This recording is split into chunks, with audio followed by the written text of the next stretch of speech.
Hello everyone, vote শেষ হয়েছে, সরকারও পরিবর্তন হয়েছে। সেই দিন কলকাতার রাজপথে যে সমস্ত শিক্ষিত ছেলে মেয়েগুলো কেঁদেছিল, আজকে তারা প্রচণ্ড খুশি। হয়তো খুশিতে চোখের জলও চলে এসছে, তাই না? কিন্তু এক শ্রেণীর ছাত্রছাত্রী রয়েছে যারা এখন প্রচণ্ড টেনশনে রয়েছে। কারা তারা? যারা প্রিলিমিনারি দিয়ে এসছে, খুব ভালো হয়েছে, মেন্সে বসবে, বা প্রিলিমিনারি মেন্স ইন্টারভিউ হয়ে গেছে, সামনে ফাইনাল রেজাল্ট বেরোবে, ঠিক আছে? এই ধরনের ছাত্রছাত্রীরা একটু টেনশনে রয়েছে। তো সেক্ষেত্রে সংবিধান কি বলে? একটা নোটিফিকেশন বেরোনোর পর, প্রসেস কমপ্লিট হওয়ার পর সেটাকে কি বাতিল করে দিতে পারে কোনো সরকার? তো সমস্ত কিছু আলোচনা করব এই ভিডিওর মাধ্যমে। তোমাদের সমস্ত প্রশ্নে, সমস্ত টেনশনের অবসান হবে এই ভিডিওর মাধ্যমে। অবশ্যই লাইক করে দিও আর লাস্ট পর্যন্ত কিন্তু ভিডিওটা দেখো। দেখো, প্রথমে পুলিশ নিয়ে আলোচনা করি, তারপর গ্রুপ সি, ডি, এসএসসি, দেন আপার প্রাইমারি নিয়েও কিছু কথা বলবো। বেঙ্গল পুলিশ কনস্টেবল, ঠিক আছে, 12,000 প্লাস ভ্যাকান্সি বেরিয়েছিল। একটাই পরীক্ষা এরা নিয়েছিল, একটাই পরীক্ষা, ঠিক আছে? তো সেক্ষেত্রে এটাই অনেক ছেলে মেয়ে পাস করেছে, অনেকে ইন্টারভিউ দিয়ে এসছে, ঠিক আছে? আর কলকাতা পুলিশ কনস্টেবল এটারও প্রিলিমিনারি হয়ে গেছে। তো তোমাদের একটু বলে দিই, আমাদের রুলস অ্যান্ড রেগুলেশন অনুযায়ী যে সরকারই আসুক না কেন, তারা কিন্তু অনগোয়িং যে প্রসেসটা চলছে সেটাকে বাদ দিতে পারে না, যতক্ষণ না পর্যন্ত সেখানে বিরাট মাপের কোনো ঘোটালা হচ্ছে, ঠিক আছে? তোমাদের তো এখনো ঘোটালা করার সুযোগই পাইনি, তার আগেই তো পাখি ফুট, ঠিক আছে? তার আগেই পাখি ফুরুত হয়ে গেছে। তো ঘোটালা কখন হবে? যখন নিয়োগ হবে তখন। এখন তো তোমাদের নিয়োগ হয়নি। আরেকটা ব্যাপার বলে দিই, তোমরা যে জন্য টেনশন করছো, অত ইজি না বিষয়গুলো। যখন একটা নোটিফিকেশন বেরোয়, সমস্ত দপ্তরের অ্যাপ্রুভাল থাকে সেখানে, বিশেষ করে ফাইন্যান্স মিনিস্ট্রি, ঠিক আছে, এর অ্যাপ্রুভাল থাকে। আরও পুলিশ মন্ত্রী থেকে শুরু করে যাদের যাদের সেই সংশ্লিষ্ট ডিপার্টমেন্টের সমস্ত কিছুর অ্যাপ্রুভালের পরই কিন্তু পুলিশ ডিপার্টমেন্ট কি করে, ভ্যাকান্সি নিয়ে আসে, নোটিফিকেশন বার করে, ঠিক আছে? এমন না যে চেয়ারম্যান চাইলো আর বের করে দিল। তাহলে সেক্ষেত্রে এইগুলো যেগুলো অলরেডি অ্যাপ্রুভ হয়ে গেছে, বিরাট ভাবে ঘোটালা না হলে তাহলে কিন্তু এগুলো বাতিল করা যায় না, কারণ তোমরা এখানে টাকা দিয়ে ফর্ম ফিল আপ করেছো, ঠিক আছে? এখানে তোমরা তোমাদের যোগ্যতার ভিত্তিতে ঢুকবে, তাই একদম বিন্দাস থাকো।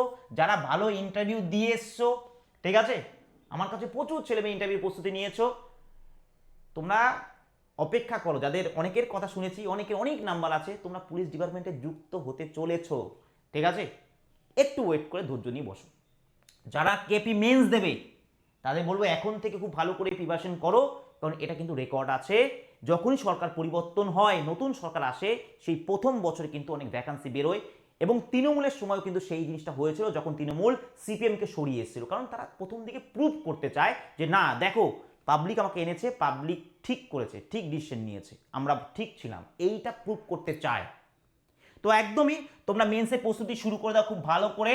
এবং যারা ইন্টারভিউ দিয়ে এসছো, এই 12,000 ভ্যাকান্সি এখানে, একদম নিশ্চিন্তে থাকো। পরীক্ষা ভালো হলে, ইন্টারভিউ ভালো হলে তুমি যুক্ত হতে চলেছো, পুলিশ ডিপার্টমেন্টের সদস্য হতে তুমি যাচ্ছ, ওকে? আর কি, এসএসসি গ্রুপ সিডি, এইটা নিয়ে অনেক ছেলে মেয়ে রয়েছে যারা আমাকে ফলো করে, আমার কাছ থেকে ইন্টারভিউর গাইডেন্স নেয় বা নিচ্ছে। তো সেক্ষেত্রে তাদের বলি একই সেম কথাই, কোনো একটা বিষয় যখন আসে, সংশ্লিষ্ট সমস্ত দপ্তরের কিন্তু অ্যাপ্রুভাল নিয়েই তারপরে কিন্তু আসে। এমন না যে এসএসসি চাইলো আর নোটিফিকেশন বের করে দিল, ঠিক আছে? তো সেক্ষেত্রে এটা অলরেডি বেরিয়ে গেছে। এবার আমি তোমাদের সত্যি কথা বলি, সবসময় তো বলা যায় না, ঠিক আছে? তো সেক্ষেত্রে যদি এই যে এসএসসি গ্রুপ ডি, ঠিক আছে, এবার যদি এই সরকার থাকতো না, 90% ওই দেখতে পার্টির দাদা দিদা শালি, ঠিক আছে, দূরের বিআই বিয়ান, এরাও চাকরি পেয়ে যেত। যে 8 পাসও করেনি, ক্লাস 5 পাস করেনি, তারা চাকরি পেয়ে যেত। আমাদের স্কুলে করে চাকরি এরকম। আগেরবার কি হলো? বলো? আমাদের পড়াতে হয়, ঠিক আছে? আমি তোমাদের এটাই বলছি যে এসএসসি গ্রুপ সিডির যদি এই সরকার এসে ঠিকঠাক প্রস্তুতি নেয়, 90% কাট অফ, যারা 90% ইউআর ক্যাটাগরিতে যারা তুলতে পেরেছো, তারা ইন্টারভিউর প্রস্তুতি নাও। কারণ হচ্ছে যদি এই সরকার ঠিকঠাক প্রস্তুতি নেয় 90%ও যাবে না কাট অফ প্রথমটা ইন্টারভিউর জন্য। কারণ আমরা দীর্ঘদিন পড়াচ্ছি, ঠিক আছে, বিভিন্ন স্যাররা পড়াচ্ছে, যারা পড়ায়, যাদের কাছে স্টুডেন্ট আছে, তারা জানে যে স্টুডেন্ট কত তুলতে পারে। একটা ব্যাচে 500 জন বসে থাকলে না, তার মধ্যে 10 জনই আছে 90% তোলার ক্ষমতা রাখে। খুব কম সংখ্যায় ছেলেগুলো, ওরকম মনে হয়, দেখে মনে হয় সবাই পড়ছে, কিন্তু সবাই পড়ছে না, ঠিক আছে, ক্লিয়ার, বোঝা গেল? যেখানে ম্যাথ আছে, জিআই আছে, তোমার ইংলিশ আছে, সায়েন্স আছে, কম্পিউটার আছে, সব সাবজেক্ট আছে, সেই সমস্ত পরীক্ষাতে 90% পাওয়া এটা ইয়ার্কের বিষয় না, এটা ইতিহাস। 99% আজ পর্যন্ত কোন রাজ্যে হয়েছে আমাকে একটু বলো তো, কোন রাজ্যে হয়েছে? 60%, মানে 60 মানে 100% নাম্বার। কিন্তু এখন যদি সরকার ঠিকঠাকভাবে নেয়, তাহলে আমি বলছি এখন আমি বলছি 90%ও যাবে না। ইউআর ক্যাটাগরি যারা, আমি এতদিন যতগুলো আমি ভিডিও করেছি এসএসসি গ্রুপ সি নিয়ে, আমি বলেছি না যে 60-এর মধ্যে 54 পেলে তোমরা ইন্টারভিউ ডাক পাবে। আমি এখন বলছি 50 পেলে ডাক পাবে। কারণ আমরা যখন কাট অফ তৈরি করি, আমার কাট অফের প্রিডিকশন টপাস গ্রুপে গিয়ে দেখে নেবে, টপাস গ্রুপে আমার কাট অফের প্রিডিকশন, ঠিক আছে। যখন সবাই বলছে 120 যাবে, আমি বলেছিলাম 149 যাবে একটা এসআইয়ের পরীক্ষায়। যত স্টুডেন্ট ছিল যারা আমাকে ভালোবাসতো, তারাও আমাকে গালাগালি করেছে, ঠিক আছে। কত কাট অফ? 151 cut off. সবাই 120-10, ঠিক আছে, দেখে নিও। এরকম একটা না, অনেকগুলো দেওয়া আছে, এগুলো তো ডিজিটাল প্রুফ তোমাদের কাছে আছে, তোমরা চাইলেই দেখতে পারো। অনেকে কি করে, একটু কাট অফ কম করে বলে, যাতে ছেলেমেয়েরা ঢুকে যায় ব্যাচে, মেন্সের জন্য প্রিপারেশন নেয়, কিন্তু ওইরকম নয়, ঠিক আছে। যেটা হবে সেটা বলবো, কারণ আমার এখানে স্টুডেন্টের কম নেই, ঠিক আছে। এই যে এসএসসি গ্রুপ সিটিতে আমি বলে দিচ্ছি, ওয়েস্ট বেঙ্গলে যদি 20,000 ছেলে ডাক পায়, 1/4 স্টুডেন্ট টপাস গ্রুপের কাছ থেকে ইন্টারভিউ প্রিপারেশন নিয়ে যাবে, মানে এখান থেকে। এত বড় একটা কথা বললাম, কিছু তো আছে, ঠিক আছে। তো সেই জায়গায় দাঁড়িয়ে আমি আবার বলছি, যদি দুর্নীতি না হয়, এই সরকার দুর্নীতি না করে, আশা করি করবে না, প্রথম শুরু হবে না জিনিসটা, ঠিক আছে। তোমাদের প্রথমত টেনশন করার কিছু নেই, তোমাদের পুজোর আগে, ঠিক আছে, তোমাদের নিয়োগ দেখবে, তোমাদের দেবে, পুজোর আগে কিন্তু নিয়োগ হওয়ার সম্ভাবনা আছে, ঠিক আছে। এবং এখানে তোমরা টাইপিং প্র্যাকটিস করো, খুব ভালো করে টাইপিং প্র্যাকটিস করো, এবং খুব ভালো করে তোমরা ইন্টারভিউয়ের প্রস্তুতি নাও। সে আমাদের কাছ থেকে নাও, যেখান থেকে নাও, এমন না যে আমাদের কাছ থেকে নেবে, এর কোনো ব্যাপার নেই, বাড়িতে বসে হলেও নাও। নাহলে কিন্তু তোমার জীবনে বলবে, হ্যাঁ জীবনে একটা ভুল করেছি, একটা সুযোগ ছিল, একটা পেয়েছিলাম, একটা পাগলা স্যার বলছিল যে না এরকম করতে, কিন্তু করিনি, ঠিক আছে। এটা দেখো, তোমরা আশেপাশে দু এক জায়গায় শুনতে পারবে ইউটিউবে যে আমি 90 পেয়েছি, আমি 90%, আমি 99%, আমি 40-40 পেয়ে গেছি, কিন্তু খুব কম সেটা। আমরাও জানি 40-40 পেতে পারে, 60-60 পেতে পারে, কিন্তু সেই সংখ্যাটা খুব কম, হয়তো 10%, ঠিক আছে। তো সেই জায়গায় দাঁড়িয়ে এসএসসি গ্রুপ সিডি যারাই রয়েছে, কারণ আমরা এখন কাট অফ, এই এতদিন এই সরকার থাকতে আমরা কাট অফ বলতাম কিভাবে, যে না কাট অফ যেতে পারে, এত ছেলে মেয়ে পরীক্ষায় বসছে, এত অ্যাবসেন্ট রয়েছে, এই কোশ্চিনের মান, এবং এই দুর্নীতি হয়, দুর্নীতিটাও সেখানে ক্যালকুলেট করা হতো, যে দুর্নীতিতে এতগুলো দিলে এত কাট অফ যেতে পারে। কিন্তু এবার যদি দুর্নীতি না হয়, কাট অফ কিন্তু কম যাবে, এইটা তুমি কিন্তু মাথায় রেখে দিও। তাহলে প্রথমত হচ্ছে, যারা এসএসসি গ্রুপ সিডি প্রিপারেশন নিচ্ছ বা ইন্টারভিউয়ের জন্য প্রস্তুতি নিচ্ছ, খুব ভালোভাবে নাও। তোমাদের অবশ্যই কোনোভাবে ক্যান্সেল হওয়ার তো কোনো চান্সই নেই, মানে 1000% চান্স নেই, কারণ এখন এখানে দুর্নীতি হয়ই তো নেই, তাই না। যদি ভুলভাল করে ঢোকায় তবে না ক্যান্সেল হবে। তাই সেই জায়গায় দাঁড়িয়ে অবশ্যই তোমরা প্রস্তুতি নাও, বাদ বাকি তোমাদের ইচ্ছা, ঠিক আছে। আর যদি মনে করো আমাদের কাছে প্রস্তুতি নেবে, তাহলে 249 আছে আমাদের অ্যাপে, প্লে স্টোরে যাবে, Bengal school and college service, ঠিক আছে। রিসেন্ট লঞ্চ হয়েছে এই অ্যাপটা, Bengal school and college service, এখান থেকে তোমরা পেয়ে যাবে, ডাউনলোড করবে, দেখবে 249 টাকা। অলরেডি দেখো 3টে ভিডিও হয়ে গেছে, 3টে ভিডিও। আর এমনভাবে শেখানো হবে না, একদম ক্যাটাগরি ওয়াইজ তোমাকে শেখানো হবে। আমার 20টা ভিডিও ইউটিউবে নামানো আছে এই চ্যানেলটায়, তুমি 20টা না, তুমি 4টে ভিডিও দেখে নাও, যে কোনো, যদি মন না বসে নিও না, এত বড় কথা বলছি, যে তোমার মন বসানোর দায়িত্ব গ্যারান্টি দিচ্ছি আমি। এবং এমন না যে 100টা কোশ্চেন নিয়ে এসেছি, 10টা ভাগ করে নিয়ে একটু আলোচনা করলাম, বললাম এর মধ্যেই চলে যাবে, তা না। একটা ইন্টারভিউ রুমে যেরকম সাইকোলজি চলে, একটা ইন্টারভিউ রুমে ঢোকার পর থেকে যা যা প্রশ্ন হতে পারে একদম হাতে ধরে তোমাকে শেখানো হবে। আসলে শেখানোই হবে না, একটা ইন্টারভিউ পিডিএফও তোমাকে দেওয়া হবে 100 পাতার কাছাকাছি, যেখানে এ টু জেড সব কভার করা আছে, এ টু জেড। এই নিয়ে আমি ভিডিও করেছি, ঠিক আছে। এটা কিন্তু অবশ্যই এটাই লাস্ট সুযোগ, এরপর আর আসবে না আমাদের, কারণ এর আগেও একটা এসেছিল, এই নিয়ে 2 নাম্বার, এটা 2.0।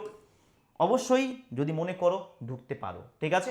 আজকেও ক্লাস আছে তোমার 5:30টার সময়। এবার হচ্ছে আপার প্রাইমারি ভবিষ্যৎ কি।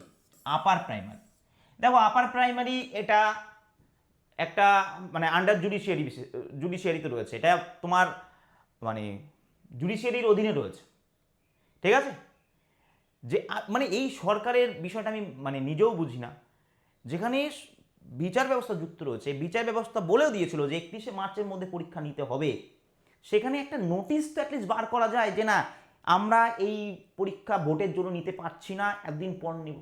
এটা তো স্বাভাবিক, মানে এরা বিচার ব্যবস্থাকেও তোয়াক্কা করে না এরকম একটা বিষয়, ঠিক আছে। যেখানে বিচার ব্যবস্থা ক্লিয়ারলি বলা আছে, গ্যাজেট অলরেডি বেরিয়ে আছে। তবে এই কথাটাও তোমরা শুনে রাখো, যারা, আমি আপার প্রাইমারি বলছি না, শুধু আপার প্রাইমারি বলে বলছি না, যারাই স্কুল সার্ভিসের প্রিপারেশন নিচ্ছ, তোমার প্রস্তুতি তুখর করে দাও। কারণ এই যতগুলো চাকরির কথা আমি এখানে বললাম, এর মধ্যে সরকার, এই নতুন সরকার যদি সব থেকে বেশি ফোকাস করে কোনো সার্ভিসে, কোনো সরকারি চাকরিতে, সেটা হচ্ছে বিদ্যালয়ের শিক্ষক। বিদ্যালয়ের শিক্ষক। এবং যদি সিটেটটাকে চালু করে দেয় না, আমি অবাক হব না। সিটেটটাকে যদি এখানে মান্যতা দিয়ে দেয়, আমি অবাক হব না। কারণ বিজেপি শাসিত রাজ্যে সিটেট কিন্তু ম্যাক্সিমাম ক্ষেত্রে মান্যতা পেয়েছে। আর এটা করলে সুবিধাও আছে, আমাদের ছেলেমেয়েরা সব জায়গায় মানে এই ফ্যাসিলিটিটা পেয়ে যাবে, ঠিক আছে, বোঝা গেল। তারা অন্যান্য রাজ্যেও দিতে পারবে, এখানেও দিতে পারবে। এটা একটা বড় ইস্যু ছিল, ভোটের যে সমস্ত ইস্যুগুলো থাকে, তোমার এখানে লক্ষ্মীর ভাণ্ডার প্লাস বনাম অন্নপূর্ণা, ঠিক আছে। এখানে ওখানে বলেছিল আমাদের 2 কোটি চাকরি দিয়েছে, এখানে এরা বলছিল কি, এই নতুন সরকার বলছিল না এরা চাকরি দেয়নি, আমরা চাকরি দেবো। এবং যে সমস্ত স্কুলের ছাত্রছাত্রীদের সাথে মানে স্কুল শিক্ষকদের সাথে অন্যায় হয়েছে, সেইটা সবার আগে ক্লিয়ার করা হবে। আমি যদি তোমার শুভেন্দু অধিকারী যদি আমি তোমাকে দেখাতাম, এখানে থাকলে আমি দেখাতাম তোমাদের, সবার আগে সেইটা সলভ করা হবে। এবং আমি সত্যি কথা বলতে কোনো দলের সমর্থক নই, ঠিক আছে, কোনো দলের সময় আমি দল করি না, আমার কোনো ইন্টারেস্টই নেই। আমি এই দল চলে আসছে কখন, যখন এর সাথে আমার বেকার ছাত্রছাত্রীরা জড়িয়ে পড়ছে, তখন আমি বেকার ছাত্রছাত্রীদের হয়ে আমি কথা বলছি, ব্যাস এটাই। এতে যদি কেউ মনে করে আমি সমর্থন করছি, কাউকে ই করছি, সেটা না, ঠিক আছে। তো সেই জায়গায় দাঁড়িয়ে এটা কিন্তু ওদের একটা এজেন্ডা ছিল ভোটের, যে না এই যে সমস্ত ছাত্রছাত্রীদের সাথে অন্যায় হয়েছে, তাদের পুনরায় তোমার একটা ন্যায় দেওয়া। তো বিদ্যালয়ের ওপর, শিক্ষকের ওপর কিন্তু সবথেকে বেশি তোমার আমার মনে হয় বেশি ফোকাস করবে। এবং সবার আগে যদি বড় সড়ো কোনো অ্যানাউন্সমেন্ট করে বিজেপি, সেটা কিন্তু বিদ্যালয়ের ওপরই করবে, শিক্ষকের ওপরই করবে, যাতে তোমাদের এটা দেখো, যে কোনো সরকার যখন প্রথমে আসে না, তারা এটা জনগণকে রিয়েলাইজ করায় যে না দেখো তোমরা ঠিক সরকারকে চুজ করেছো। যে কোনো, তুমি দিল্লি দেখে নাও, তুমি মহারাষ্ট্র দেখে নাও, কিন্তু তারপর আস্তে আস্তে তাদের আসল রূপটা চেনা যায়। সে 2 মাস 1 বছর 2 বছর, ঠিক আছে, 3 বছর পর তখন দেখা যায় যে এর অ্যাকচুয়ালি কী জিনিস, তখন মানুষ বিরোধও করে। সত্যি কথা বলতে এই ভয়টা থাকা দরকার প্রত্যেকটা সরকারের মানুষ মানে সরকারের মধ্যে, যে এটা নতুন বেঙ্গল, এখানে অন্যায় করলে সরকার পরিবর্তন হবে, এটা কেউ আটকাতে পারবে না। মানুষ যদি এইটুকু সচেতন হয়ে যায় না, এই রাজ্য আবার, এই বাংলা আবার ভারতের সর্বসেরা হবে। যদি মানুষ এইটুকু হয়ে যায় যে না এখানে কাজ না করলে ছুঁড়ে ফেলে দেবো, কাজ না করলে ছুঁড়ে ফেলে দেবো, এটা এই ভয়টা দরকার নেতাদের মধ্যে, তবে দেখবে এমনিই কাজ হবে। কিন্তু আনফর্চুনেটলি আমরা সেটা করতে পারি না, তাই না, আমরা এটা করতে পারি না। 5 বছর পর পর, আমি তো সংবিধান পড়াই, পলিটি পড়াই, 5 বছর পর পর সরকার চেঞ্জ করতে হয়, ঠিক আছে। যেটা কেরালায় হতো, কেরালা না, হ্যাঁ সাউথে। তা সেক্ষেত্রে দরকার, এগুলো দরকার। কেরালার মানুষ অনেক শিক্ষিত, তারা কিন্তু একটা সরকারকে বারবার রাখে না। কেরালা বা কিছু একটা হবে, তো আমি এই মুহূর্তে এক্স্যাক্টলি বলতে পারছি না। তবে সাউথের দিকে কিন্তু এইটা হয়, পার্টি রোটেট করে, ঠিক আছে। তো এই জিনিসটা কিন্তু দরকার, এই জিনিসটা দরকার, ভীষণভাবে দরকার, যাতে একটা নেতাদের মধ্যে ভয় থাকে যে না কাজ করলে তবে আমাকে যখন রাখবে, না রাখবে না, ঠিক আছে। তবে অনেক অন্যায়, আমি বাকিদের কথা বলছি না, কারণ আমি বাকি আমার জগৎ, আমার ছাত্রছাত্রী পরিবার এই পর্যন্তই। তো আমি দেখেছি যে কিভাবে আন্দোলন করছে ছেলেমেয়েরা, পুলিশের পরীক্ষায় কতবার আন্দোলনে গেছি, ঠিক আছে, কত আন্দোলন হ্যান ত্যান, কিচ্ছু হয়নি, ঠিক আছে, মানে তোয়াক্কাই করে না উনি, এরকম একটা ব্যাপার, আই জাস্ট ডোন্ট কেয়ার, এরকম একটা ব্যাপার, ঠিক আছে। তো অতি অহংকারের পতন হয়, এটা স্বাভাবিক। তো সেই জায়গায় দাঁড়িয়ে মানে শিক্ষিত ছেলে মেয়ে তারা শুধু গেছে যে আমাদের চাকরিটা কেন নিলেন, ঠিক আছে, আমাদের চাকরি দিন, বেল্ট ধরে, একটা আসামিকে বেল্ট ধরা হয় এইখানে, বেল্ট ধরে টানতে টানতে পুলিশে নিয়ে গেছে, মেরেছে, কি অন্যায় তাদের। আমি শুধু এইগুলো বুঝি, এখানে আমি হিন্দু করছি না, মুসলিম করছি না, আমার হিন্দু স্টুডেন্ট আছে, মুসলিম স্টুডেন্ট আছে, ঠিক আছে, আমাকে সবাই ভালোবাসে, আবার দুই একজন থাকতেও পারে আমাকে আবার হেটও করতে পারে, সেটা অন্য ব্যাপার, কিন্তু আমার সবাই আছে। তো সেই জায়গায় দাঁড়িয়ে এই হচ্ছে ব্যাপার, বুঝতে পারলে তো। তো যাই হোক, আজকে ভিডিওর মূল বিষয়বস্তু যেটা ছিল, তোমরা যদি মনে করো যে আমাদের কাছ থেকে গাইডেন্স নেবে, তাহলে সেক্ষেত্রে মাস্টার মশাই নামে এই এখানেই পাবে, মাস্টার মশাই নামে ব্যাচ। আগের দিন একটা ভিডিও করেছিলাম যে online mock test free, online mock test free, ঠিক আছে, অনলাইন মক টেস্ট ফ্রি টিচিংয়ের জন্য। এই ভিডিওটা প্লিজ তোমার ভিডিও সেকশনে যাও, গিয়ে দেখো, এর নিচে কমেন্টগুলো একটু দেখে নেবে। এই মাস্টারমশাই ব্যাচ নিয়ে যারা স্টুডেন্ট, আমি ওদের রিকোয়েস্ট করেছিলাম তোমাদের রিভিউটা একটু জানাও, এর কমেন্টগুলো একটু দেখে নেবে, তাহলে তুমি ব্যাচ সম্পর্কে জানতে পারবে। কমেন্ট, একটা দুটো ভিডিও কমেন্ট আমি হয়তো ফেক দিতে পারি, কিন্তু কয়েকশো কমেন্ট আমি ফেক দিতে পারি না, তাই না? ক্লিয়ার? একদম প্রতিদিন আমি ওদের এক্সট্রা ক্লাস, ওদের রুটিনের ক্লাস থেকে এক্সট্রা ক্লাস বেশি নিই, এবং আমি অ্যাজ এ মনিটর হিসেবে দায়িত্ব নিয়ে এই ক্লাসগুলো কিন্তু করাচ্ছি, ঠিক আছে, সুন্দরভাবে প্রত্যেকটা জিনিস। তুই যতক্ষণ না বুঝবে ততক্ষণ তোমাকে ওই জায়গাটা ছাড়া হবে না, তোমাকে ওই ক্লাস বন্ধ হবে না, এইভাবে কিন্তু ক্লাসগুলো হচ্ছে। এবং তোমার এমনভাবে ডিজাইন করা আছে না এই মাস্টারমশাই ব্যাচটা, আমি গ্যারান্টি দিতে পারি তুমি অন্য কোথাও সেভাবে পাবে না। কেন স্যার এত বড় কথা বলছেন কেন? প্রথমেই আমি সমস্ত ভিডিও দিয়ে রেখেছি, পুরো একটা সিলেবাসের, আপার প্রাইমারি পুরো সিলেবাসের ভিডিও দিয়ে রেখেছি, ঠিক আছে, পুরো সিলেবাস। তোমার যখন ইচ্ছা একদিনে কমপ্লিট করো, দুদিনে করো, এক মাসে করো। অনেক ব্যাচে আছে, অনেক জায়গায় পড়ায়, প্রথম এক মাস খুব ভালো চলে, তারপর কিন্তু চলে না ক্লাস, স্যাররা দেখবে ক্লাস মিস করছে, আসছে না, এই প্রবলেমটার জন্যই আমি পুরো সিলেবাসের ভিডিও অন্য একটা ব্যাচের, কমপ্লিট ব্যাচে দিয়ে রেখেছি, যাতে তোমাদের এই প্রবলেমটা না হয়। তোমরা এর সাথে সাথে তোমরা ধরো স্যার আজকে একটা কোনো টপিক পড়ালো, কালকে একটা অন্য টপিক পড়াবে, তো তোমরা আগে থেকে এখান থেকে ভিডিও দেখে আসতে পারবে স্যারের লাইভ ক্লাসে। এরপর হবে লাইভ ক্লাস রুটিন অনুসারে, ঠিক আছে। লাইভ ক্লাসে তুমি না থাকতে পারলে তার রেকর্ড থেকে যায়, তাহলে এখানে একটা রেকর্ড তো আছেই পুরো সিলেবাসের 200 কাছাকাছি ভিডিও, প্লাস এখানে ক্লাস না করতে হলে রেকর্ড দেখতে পাবে, প্লাস পুরো সিলেবাসের নোট। তুমি অন্যান্য জায়গায় যাবে, দেখবে নোট একটা ক্লাসের পর একটা নোট দেবে, তারপর একটা নোট দেবে, প্রিন্ট আউট করতে আমাদের সমস্যা হয়, ঠিক আছে। আর এইভাবে নোট দিলে কি হয়, লাস্টের দিকে গিয়ে স্যাররা নোট দিতে ভুলে যায়, নোট আর দেয় না সেই ক্লাসে প্রতি, কারণ সেই সময় স্যারের আরও 2-4টে ব্যাচ হয়ে গেছে।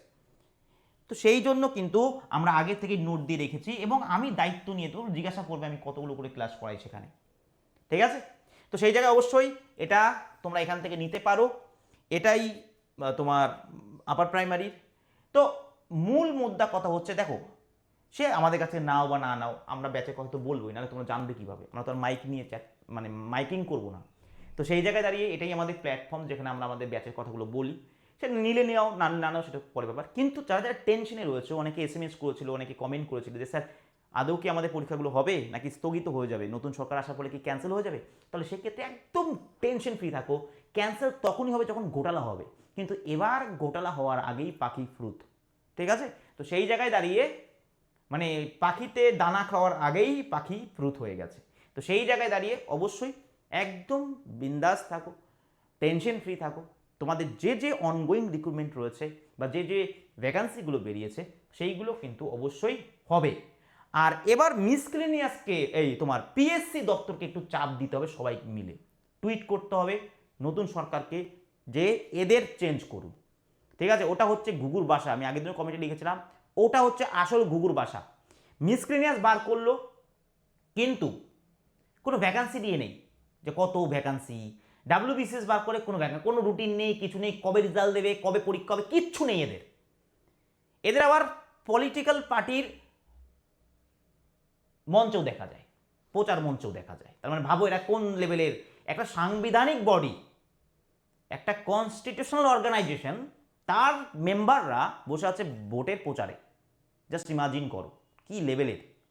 তো সেই জায়গায় দাঁড়িয়ে অবশ্যই এটা একটা টুইট ক্যাম্পেইন চালানো উচিত যে এদের চেঞ্জ করা হোক এবং পিএসসিকে রিকনস্ট্রাক্ট করা। রিকনস্ট্রাক্ট বলতে কি সাংবিধানিকভাবে নয়, মানে তারা কি করবে, কি কাজ আনবে, ক্যালেন্ডার, এইগুলো নিয়ে অবশ্যই আমি ভিডিও করব। এইগুলো নতুন সরকারের কান পর্যন্ত পৌঁছানো দরকার। এরপর যদি এরা এই কাজগুলো না করে, নতুন সরকার, আবার এদের পরিবর্তন করা হবে। এই জিনিসটা, এইটুকু সচেতন কিন্তু মানুষের হওয়া প্রয়োজন। ঠিক আছে, থ্যাংক ইউ, এই পর্যন্তই। বাদ তোমার সবাই।